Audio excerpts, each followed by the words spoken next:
Welcome, ladies and gentlemen, to another Relic Reveal episode. This one is near and dear to my heart. My favorite of them all, though stiff competition with Thomas Aquinas, Saint Francis of Assisi. That's right, ladies and gentlemen. We got him, Saint Francis of Assisi, my homeboy and yours, the founder of the Franciscan Order, the great reformer of the church, man about town. This guy, troubadour for God, the great singer for the great king. We're going to talk about my boy, Saint Francis of Assisi. Woo! Francis, young Francesco. Francesco, is that it, right? Francesco? Well, not initially. Young Giovanni, as he was originally born and baptized, which is a funny story. His dad was away. His dad was a cloth merchant, made a lot of cash money on this stuff, right? So his dad's a merchant. He's overseas while his wife has the baby, names him Giovanni after St. John the Baptist. He comes back and he's like, what's this? I want my kid to be named after my favorite place where I make all my money, France. So he renames his son Francesco, right? Francis of Assisi. I love this story. Everything about him and his dad just constantly butting heads. Is he the patron saint of sons butting heads with their dads? He's the patron saint of stowaways, which I don't know if there's any correlation there, but it's very easy things like Italy, ecology, stowaways. Francis was a fascinating young man. The life of the party, everyone loves him, good-natured soul, naturally charismatic, drew people in, a lot of fun, and he had the money to make everyone have a good time. But here's the deal. Showing up to the exact same party for about 10 years in a row kind of got old for Francis. So instead of just being an indulgent, drunkard or whatever, he was a great singer, very artistic, all this stuff. He decided, no, I'm going to go and become a knight, and I'm going to earn the nobility and fame. So his dad laid down a ton of coin and bought him the fanciest armor in Assisi. A local city-state comes to war against Assisi. He goes out there, and Assisi gets there clocked clean. And he's looking at all these dead bodies, and he's like, nope, I'm out of here. And then he got captured. When you're wearing fancy armor, that means you rich, and you can get a ransom. So he's thrown in prison for a year. Now, this is fascinating. He would get sick. He would be near death. And that began to turn this, millionaire playboy and start to think like, yikes, what am I living for? But his conversion was just beginning. Eventually, he's ransomed by his father. He goes back, and the party scene just wasn't doing it for Francis. In fact, there's a famous story where they would carry him on his shoulders right to the edge of town, and he would stare off. And I've been at the very spot where he stood, and it is beautiful in Umbria, Italy. And all these mountains and hills and all this stuff. And he said this lust that he had for nature and for beauty, it evaded him. And that was the next step. Like, not only will you die one day and render an account for the lack of nobility in your life, but even nature itself, which once delighted you so much, cannot satisfy. So there he is on that hill, and the party lifestyle was done for him. He could not go back, okay? So tensions begin to increase between him and his dad, and then he begins to avoid his friends. In fact, he would find solitary places in order to pray, to be alone with his thoughts, to the point where his friends end up cornering him and are like, you got to be like courting some maiden, right? Like, you're trying to get married, aren't you? And he's like, Jay, what's the quote? I met the greatest love ever, or something like that. A woman far fairer than any of you have ever seen. And this is the next step on his conversion. He was talking about Lady Poverty. You see, God began to break these worldly attachments of a very worldly man at this time, began to break them from owning his heart. So what does he do? Well, he begins to double down on this life. He begins to search and to seek what is the point of his life. At that time, another war erupts. His father buys him another suit of armor, and he goes out on a journey, tells all of his friends he's coming back a prince. He's going to go to the Crusades. It's going to be awesome. He makes it 24 hours. He's out there and he hears clearly. He has a couple dreams where he realizes that clearly this is the voice of God telling him to go back home. His father is utterly humiliated by his son. Everyone mocks him. All of his old friends want nothing to do with the young Francis. But there he would go in his lonesomeness, right? In his prayer, in his devotion, in his growing conversion. There he would discover the nearly collapsed chapel of San Damiano at the foothills of Assisi. He goes into the chapel, and there is a beautiful Byzantine crucifix that is now perfectly identified with the Franciscan Order so completely. When you see that cross, you think the Franciscans. But it was originally a Greek cross, and there he is praying in front of it, and he hears the message that would change his life. Francis, go and rebuild my church, for my church is in ruins. He thought it actually meant the physical chapel of San Damiano. So what did he do? He began collecting stones. He began trying to raise money. And then he went home to his dad's house and he gathered up all of his dad's rich, expensive fabrics, put them inside a cart, took the cart, sold it, got the gold, and his father was enraged. He would hide out from his dad down in that chapel, kind of being seen as a crazy person by the townsfolk, until eventually the dad would return and get the city council and the bishop to drag him back up.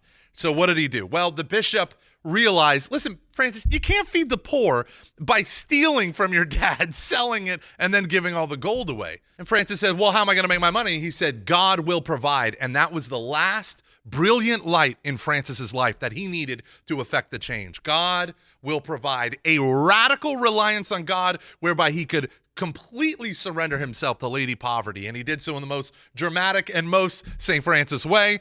He realized, he's looking at his dad said, give me all that's mine. So not only does he give him the gold from the sale of the linens, he then takes off his clothing that his father had given him, takes it all off till he's completely naked. He said, now at last I can say, not you, Father, are my Father, but our Father, who art in heaven, hallowed be thy name. And apparently the bishop took his cape and covered him, and there's a fascinating statue to this day in Assisi of the bishop covering with his cape, because bishops had capes. But there he would go, and wearing a rough tunic would become a penitent. He gathered followers to himself, other rich young men who were just done with the cash money lifestyle and the emptiness behind constant and easy-gotten pleasures, would sell all they have in order to follow Christ more fervently, more on fire, an intensity that really wasn't seen in the church at that time. In fact, there were a handful of heretical sects that were like, the church is so rich and so bloated and so corrupt, it's a bunch of aristocrats that don't care about the gospel. And this is what happened. It was called the biblical movement that swept through. It took up Dominic in Spain and gave us the Dominicans, and in Italy here is Saint Francis of Assisi launching the Franciscans. The beautiful thing, originally they were called the Order of Penitents, and they would just sit and they would do all of these penitential acts, and they would fast and they would preach the gospel everywhere. The gospel of brotherly love, which is what Francis is known for to this day. As they began drawing more followers, he says, well, there's about 11, 12 of us. Let's go down to Rome and get approval. Pope Innocent. Now, you got to understand this about Pope Innocent. He was the most secularly powerful pope in the history of the church. This guy was the guy. Francis goes in and he meets the pope and he gives him the rule of the order. And what's the rule of the order? Well, basically, Francis, in prayer, after much, much prayer, he just randomly opened the Bible, played a little biblical roulette, right? You open a page, drop your finger down. First, go and sell all you have and give it to the poor. Second, was take nothing, not a second tunic or a walking stick or gold with you on the journey. And then third was take up your cross daily and follow me. That was the original rule. Innocent saw this and he was like, this is too extreme to follow. No one can live this life.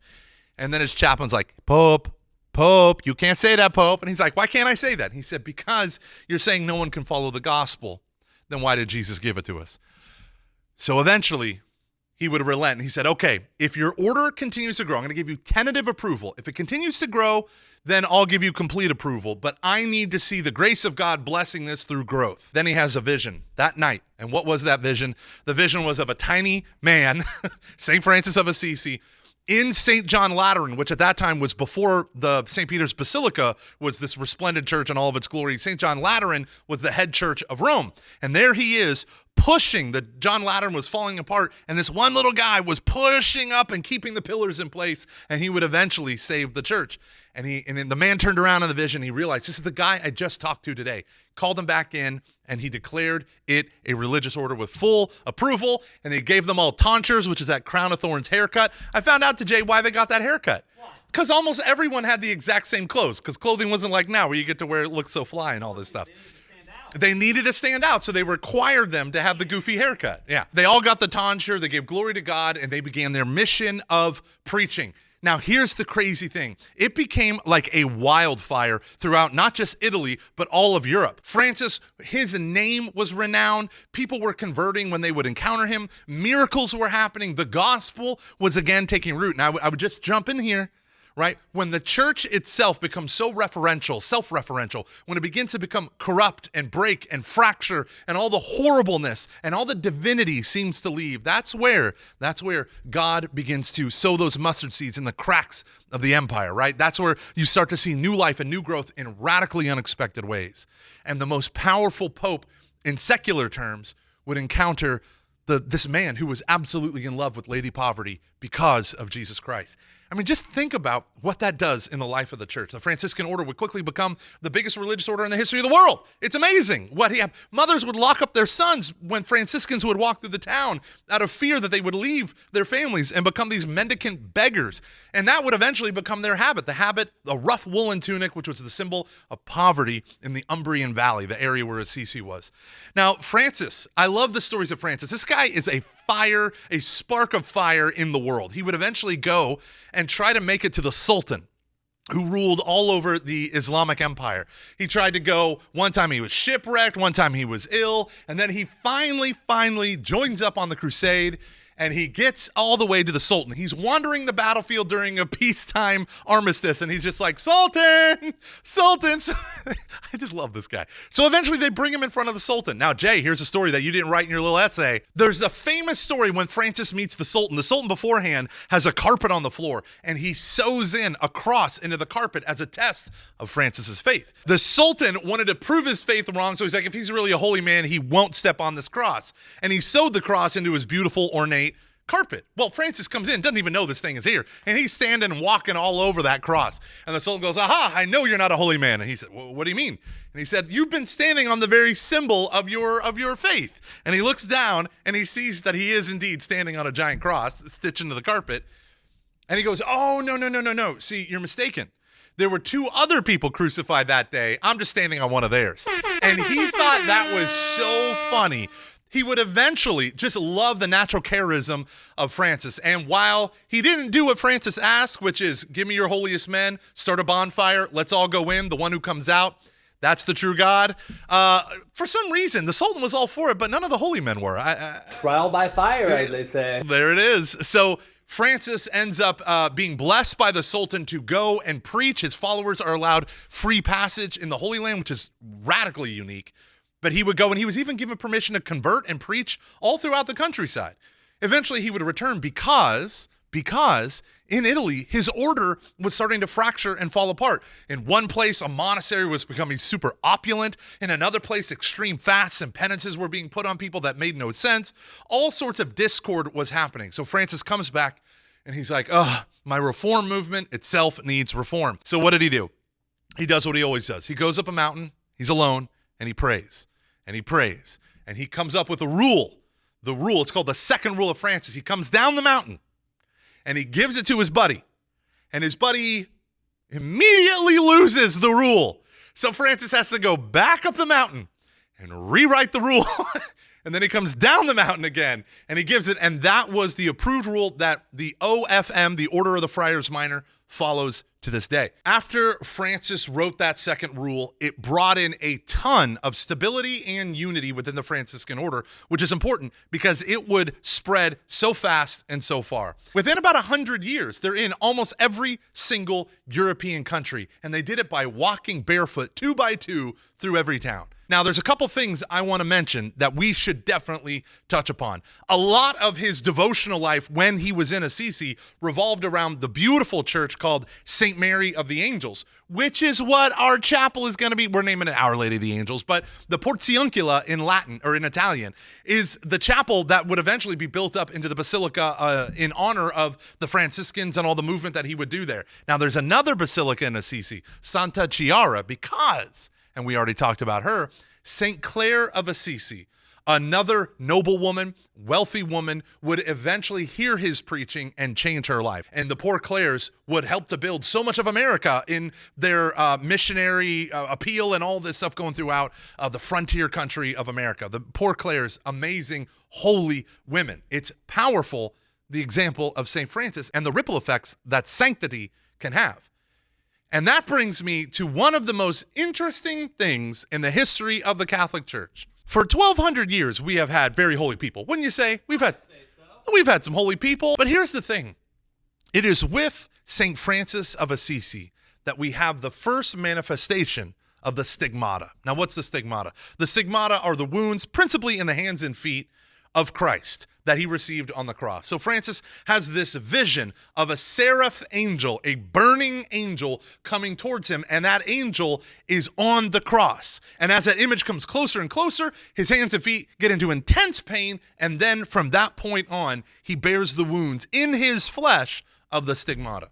It's fascinating because a later Franciscan would have the same thing or similar thing happen to him, Saint Padre Pio, that we also are going to have. Now, here's the deal. If you don't know who Clare of Assisi is, the Porciuncula, if you don't know about Padre Pio, we have videos on these things. Check them out in the description below and learn more about this beautiful symphony of saints that we have in the Catholic Church and whose relics will be here right over there in the Our Lady of the Angels Chapel. I could not be more excited. Now, as we get to the end of Francis's life, things remain dramatic. He knows his end is drawing nigh. He would die on October 3rd after 45 years of life, but right before his deathbed, they would read the Song of Solomon to him, and then stripped off his garments, his habit, laid it next to him, laid down on the floor, and there he prayed in solitude and kissed Sister Death.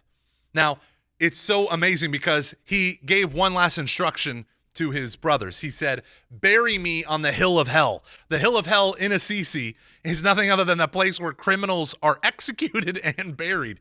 Your family members didn't want to bury their bodies, so there was this hill that was just dedicated to executed criminals, and he wanted to be buried among them. I mean, this guy, he's just crazy. I love him, right? So intense is his love. But people were in love with Francis, in particular, the people of Assisi. So they would come down the very next day, not letting the OFMs, his fellow friars, bury his body there. Instead, they did a procession with him down to San Damiano, back up the mountain into Assisi, and there he would be laid to rest. His tomb became the center of tons of miracles. And after a few short years, when the St. Mary the Angels, all this stuff, basilicas are being built and all this, the friars, and I find this so fascinating, when they buried his body, they did not tell anyone where it was going to be buried because they didn't want the attention being on him. They wanted it on our Lord.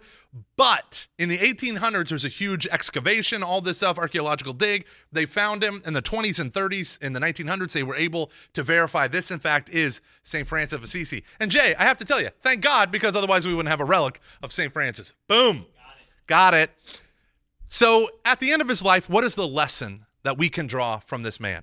This man was so passionately in love with Christ, he was willing to look like a fool.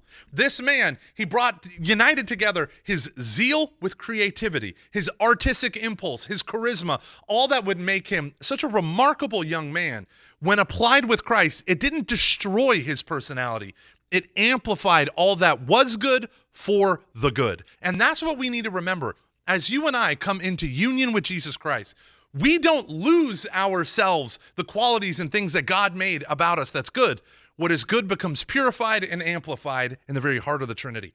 So you and I need to accept the fact that sanctity is our happiness. We need to embrace all the beautiful things of nature that God has given us. Saint Francis of Assisi is known for being such a huge nature lover. This is how Francis helped change the world, because when the church became decadent, he challenged the status quo by his embrace of poverty. So what I want to do for y'all is I want you to live the life of St. Francis of Assisi, one of uncompromised love. My buddy Dave Van Vickle says Francis of Assisi was the first story he ever read of a man who loved God the way God deserved to be loved. And what he means by that is without hesitation.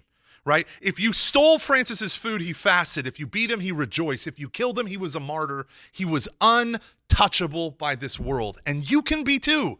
You can be untouchable by this world that claims so much of your life, that robs you so much of your dignity, that demands so much of your time and attention that we don't even know that our life is being drained away. Brothers and sisters, Francis is the man that you can imitate in imitation of Christ. He brought peace where there was war, love where there was hatred. Francis and his love of Lady Poverty changed human history. And you can too, brothers and sisters. Let's stay on this pilgrimage. We are near the end through the road to Our Lady of the Angels Chapel. We have just a few short weeks left. We got 2 saints, but 3 relics. What? And construction will be starting soon, which I'm super excited about. We already had our groundbreaking, but guess what? Once that first Mass is celebrated in that chapel, then the relics will be brought in. A lot of you have been asking, when are we getting the relics? Are they in a closet somewhere? No, we don't have them right now. They will be here by the time we do the first Mass in the beautiful dedication of Our Lady of the Angels Chapel. We are going to put the relics in the reliquary so that you and I can come and be inspired by their example, pray for their intercession, and love our Lord with fervent devotion. May God bless you, and I'll see you next week.